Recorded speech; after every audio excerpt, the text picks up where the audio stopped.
Hello everyone, আসসালামু আলাইকুম। কেমন আছেন সবাই?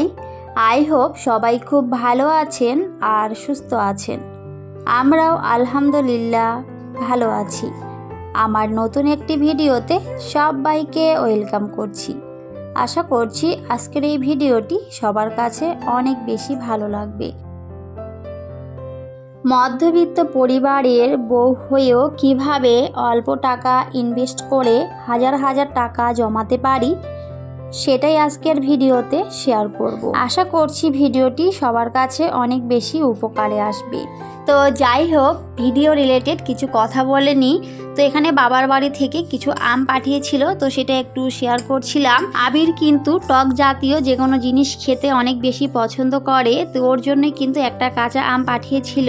তো পরে কিন্তু আবিরকে ওটা কেটে দেব, আর তার আগে কিন্তু আমি একটা পাকা আম নিয়ে নিয়েছি। তো ওটা কিন্তু কেটে আবির আর আমি তারপরে দুজনে মিলে খেয়ে নেব, কারণ বাবার বাড়ি থেকে পাঠানো জিনিস কিন্তু অনেক বেশি টেস্টি হয়। আমার তো বেশ ভালো লাগে। আর আমগুলো কিন্তু বেশ বড় ছিল, আর একটা আম কেটেছি অনেকগুলোই কিন্তু হয়েছিল। তো তারপরে আবির আর আমি দুজনে মিলে কিন্তু খেয়ে নিয়েছিলাম। আর আবির কিন্তু ওখানে আর্ট করছিল, কারণ ও আর্ট করতে অনেক বেশি পছন্দ করে। মশলার জারগুলো সুন্দর করে আমি ধুয়ে রেখেছিলাম, তো সেগুলো তারপরে সুন্দর করে গুছিয়ে জায়গা মতো রেখে দিলাম। সময়ের কাজ সময়ে করে নেওয়া উচিত, তা না হলে কিন্তু অনেকগুলো কাজ একেবারে এলোমেলো হয়ে আর পরে করাই হয় না। সেজন্য আমি সব সময় চেষ্টা করি যাতে সময়ের কাজটা সময়েই করে নিতে পারি। মধ্যবিত্ত সংসারে চাইলে কিন্তু আমরা টাকা সহজে জমাতে পারি না, তবে আমরা যদি হিসেব মতো চলি একটা সংসারে, তাহলে কিন্তু অবশ্যই সেখান থেকেও টাকা জমিয়ে রাখা সম্ভব। বর্তমান সময়ে টাকা ছাড়া দেখবেন কোনো কিছুরই মূল্য নেই। যেখানে যত বেশি টাকা সেখানে তত বেশি মূল্য। তো অবশ্যই কিন্তু আমাদের টাকা জমিয়ে রাখা উচিত। তবে আমরা যতই টাকা জমিয়ে রাখার চেষ্টা করি না কেন, তাও কিন্তু সহজে আমরা জমাতে পারি না। তবে যদি আমরা বেশি টাকা জমাতে না পারি, তাও কিন্তু আমরা যদি প্রতিদিন একটু একটু করে টাকা জমিয়ে রাখি, সেখান থেকেও কিন্তু একটা সময় অনেক মোটা একটা অ্যামাউন্ট পাওয়া যায়। তো যাই হোক, এদিকে কিন্তু একটা ডিমের পাতা নিয়ে এসেছিলাম, তো সেটাই তারপরে আমি খুলে রেখে দিলাম। আর এখন যে পরিমাণে গরম পড়েছে, তো আমি যদি এমনি রেখে দিই তাহলে কিন্তু খুব তাড়াতাড়ি নষ্ট হয়ে যেতে পারে। তো সেজন্য ভাবলাম বের করে নিয়ে তারপরে ধুয়ে সুন্দর করে ফ্রিজে রেখে দেব। আর ডিমের মধ্যে কি হয়, অনেক পরিমাণে নোংরা থাকে, তো সেজন্যই আমি কিন্তু ধুয়ে তারপরে ফ্রিজে রেখে দেব, কারণ এমনি রেখে দিলে ডিমের মধ্যে অনেক নোংরা থাকে। তো এভাবে কিন্তু একেবারেই রাখা উচিত নয়। আর এখান থেকে কিন্তু আমি একটা ডিম বের করেছিলাম, কারণ আমার ছেলেকে স্কুলে টিফিন দিয়ে থাকি, তো সেজন্য একটা ডিম বের করা হয়েছে। আর বাকি ডিমগুলো কিন্তু ওখানেই ছিল। আর আমি সব সময় একেবারে ডিমের পাতা নিয়ে আসি, আর একবারে নিয়ে আসলে কিন্তু টাকাটা অনেকটাই সেভ হয়। একটা বা দুটো কিনতে গেলে দেখবেন সেখানে কিন্তু টাকাটা অনেকটাই বেশি লেগে যায়, আর একবারে নিয়ে আসলে সেখানে টাকাটা অনেকটাই কম লাগে। আর আমি এমনিতেও সবসময় হোলসেলার দোকান থেকে জিনিসগুলো কিনে থাকি। হোলসেলার দোকান থেকে জিনিসগুলো কিনলে সেখানে কিন্তু টাকাটা অনেকটাই সেভ থাকে। এমনি মুদিখানা দোকানে কিন্তু অনেকটাই বেশি লেগে যায়। তো সেই জন্যই কিন্তু সবসময় চেষ্টা করি যাতে একটু টাকা সেভ করে রাখা যায় সংসারের জন্য। একটা সংসারে যদি আমরা হিসেব আর বুদ্ধি করে চলি, তাহলে কিন্তু অবশ্যই সেখান থেকে আমরা টাকা জমিয়ে রাখতে পারবো। তো যাই হোক, এদিকে তারপরে কিন্তু আমি সবজিগুলো কেটে রেডি করে রেখেছিলাম। আমার যেহেতু অনেক ছোট বেবি, তো সেজন্য আমার কাজগুলো করতে অনেক বেশি সমস্যা হয়, কারণ সকালবেলা আমার আবিরের স্কুল থাকে, তো ওকে সকালে রেডি করানো, তার সাথে রান্না বাড়া অনেক ঝামেলা থাকে। তো আমি সব সময় চেষ্টা করি কাজগুলো একটু করে গুছিয়ে রাখার। আমার মতে স্মার্ট গৃহিণীরা কিন্তু এভাবেই সংসারের কাজগুলো করে। আমরা চাইলে কিন্তু একদিন কষ্ট করে 7 দিন আরাম করতে পারি। এভাবে কিন্তু সব সময় আমি সমস্ত কিছু রেডি করে রাখি। আর এভাবে রেডি করে রাখলে রান্নার সময়টাতে কিন্তু খুব একটা ঝামেলা হয় না। বের করে নিয়ে কিন্তু রান্নাটা নিশ্চিন্তে করা যায়। আর সকালবেলা কিন্তু অনেক কাজ থাকে, দেখবেন বিকেলের থেকে সকালবেলার কাজের ঝামেলাটা অনেকটাই বেশি থাকে। আবার যদি সকালে বাচ্চার স্কুল থাকে তাহলে তো আরও অনেক বেশি চাপ থাকে। তো সংসারে কাজের চাপ কমাতে আমরা যদি একদিন এভাবে কষ্ট করি, তাহলে কিন্তু 7 দিন অবশ্যই আমরা আরামে থাকতে পারবো। আমার প্রিয় আপুদের কাছ থেকে অনেক কিছু শিখি, আমার তো অনেক ভালো লাগে। তো সেজন্য আমিও কিন্তু অবশ্যই চেষ্টা করি স্মার্টভাবে সংসারের কাজগুলো করার। তা না হলে কিন্তু ছোট বেবি নিয়ে কাজ করা একেবারেই সম্ভব নয়। নয়। তো এইভাবে স্মার্টলি কাজগুলো করলে কিন্তু একটা সংসারের পক্ষে অনেক বেশি ভালো, আর তার সাথে নিজের জন্য কিন্তু ভালো, নিজের জন্য সময় বের করা যায়। নিজেকে ভালো রাখার দায়িত্বটা তো আমাদেরই, তো অবশ্যই চেষ্টা করি নিজেকে যেন একটু ভালো রাখতে পারি। তো যখন আমার মেয়ে ঘুমিয়ে থাকে তখনই কিন্তু আমি এই কাজগুলো করে রাখি, আর ও যখন উঠে যায় তখন কিন্তু আমি খুব একটা কাজ আর করতে পারি না।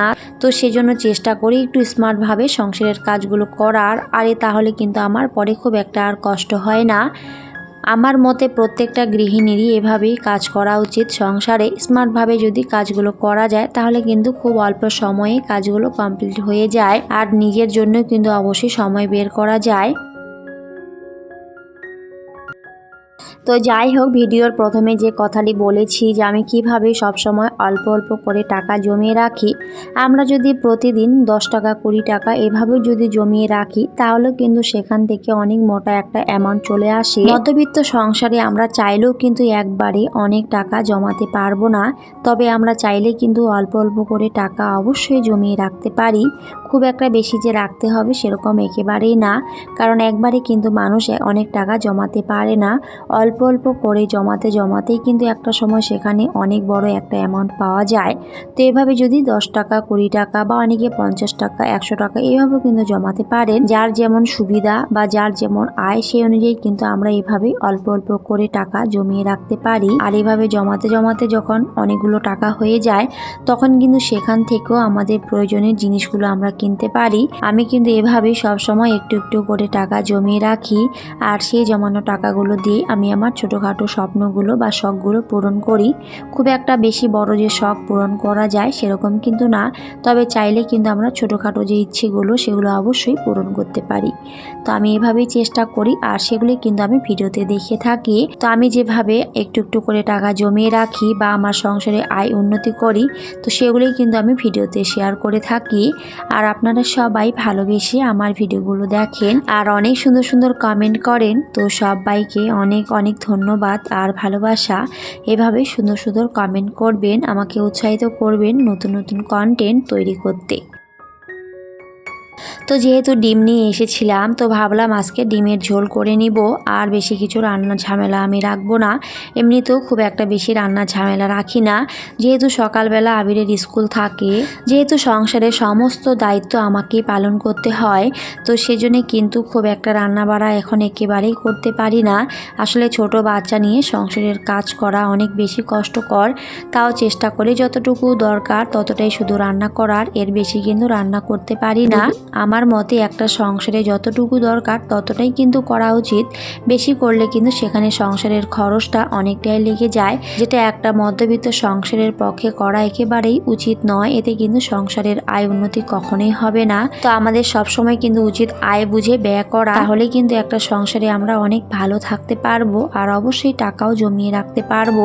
আর এখন যে পরিমাণে বাজারে জিনিসপত্রের দাম, সেখানে যদি আমরা একটু হিসেব আর বুদ্ধি করে না চলি, কম খরচে সংসার না চালাই, তাহলে কিন্তু কখনোই আমরা ভালো থাকতে পারবো না বা আয় উন্নতিও করতে পারবো না। একটা সংসারে কিন্তু আমাদের গৃহিণীদের অনেক দায়িত্ব থাকে।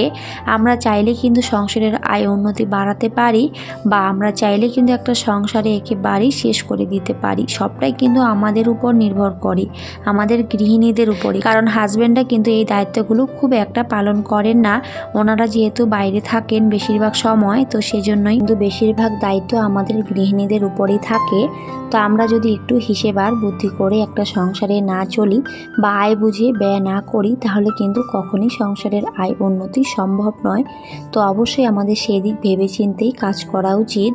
এখনকার সময়ে দেখবেন যে জিনিসই আপনি কিনতে যাবেন না কেন সেখানে কিন্তু অনেক বেশি টাকার দরকার হয়। টাকা ছাড়া কিন্তু কোনো কাজই হয় না, প্রত্যেকটা কাজে আগে টাকাটাই ম্যাটার করে। তো আমাদের চেষ্টা করতে হবে সব সময় অল্প অল্প করে টাকা জমিয়ে রাখার, সন্তানের ভবিষ্যতের জন্য আবার নিজের ভবিষ্যতের জন্য কিন্তু টাকা জমিয়ে রাখা উচিত। কারণ বলা যায় না কার কখন কি হয়, আর বিপদে পড়লে বোঝা যায় যে সত্যি টাকার গুরুত্ব কতটা। আর বিপদে পড়লে কিন্তু সহজে কারো কাছ থেকে টাকা পাওয়া যায় না, আর এটাই কিন্তু সত্যি। তো যাই হোক, তারপরে কিন্তু আমি ডিম রান্না করেছিলাম। আর খুব একটা বেশি রান্নার ঝামেলা রাখিনি। ডিমের ঝোল করেছিলাম আলু দিয়ে, আর তার সাথে আমি একটু পটল বাটা করেছিলাম। পটলটা সেদ্ধ করে নিয়ে তারপরে সেটাতে একটু রসুন আর লঙ্কা দিয়ে সেটাকে বাটা করেছি। আর এই পটল বাটাটা খেতে আমার বেশ ভালো লাগে, তো সেজন্য কিন্তু সেটা আমার জন্যই করেছি। আবিরের বাবা কিন্তু সেগুলো একেবারেই খাবে না, তো শুধুমাত্র আমার জন্যই কিন্তু পটল বাটাটা করেছিলাম।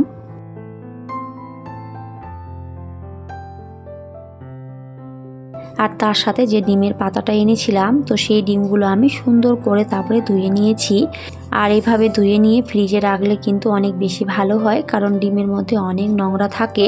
তো আমি সব সময় কিন্তু ডিম ধুয়ে তারপরে ফ্রিজে রেখে দিই। আর আমার মতে এভাবেই সবারই কিন্তু ডিম পরিষ্কার করে তারপরে ফ্রিজে রাখা উচিত। আর যখন আমার রান্না বাড়া হয়ে গেছিলো, তারপরে আমি সুন্দর করে কিন্তু রান্নাঘরটাকে পরিষ্কার করে নিয়েছিলাম। তো যাই হোক, ভিডিওর এই পর্যায়ে এখনও পর্যন্ত যারা আমার সাথে রয়েছেন কিন্তু একটি লাইক দিতে ভুলে গিয়েছেন, প্লিজ একটি লাইক দিয়ে ভিডিওটি কন্টিনিউ করবেন। আর আজকে যদি নতুন কোনো বন্ধু আমার চ্যানেলে ভিজিট করে থাকেন, তাহলে চাইলে আমার চ্যানেলটিকে সাবস্ক্রাইব করে রাখতে পারেন। আর যারা যারা অলরেডি এই কাজটা করে দিয়েছেন, আপনাদের একগুচ্ছ লাল গোলাপের শুভেচ্ছা জানাই। আর আজকের এই ভিডিওটি সবার কাছে কেমন লেগেছে সবাই অবশ্যই কমেন্ট করে জানাবেন। সবাই খুব ভালো থাকবেন, সুস্থ থাকবেন, আর অবশ্যই আমাদের জন্য দোয়া করবেন। সবাইকে টাটা, আল্লাহ হাফেজ। দেখা হবে পরের অন্য কোনো একটি ভিডিওতে।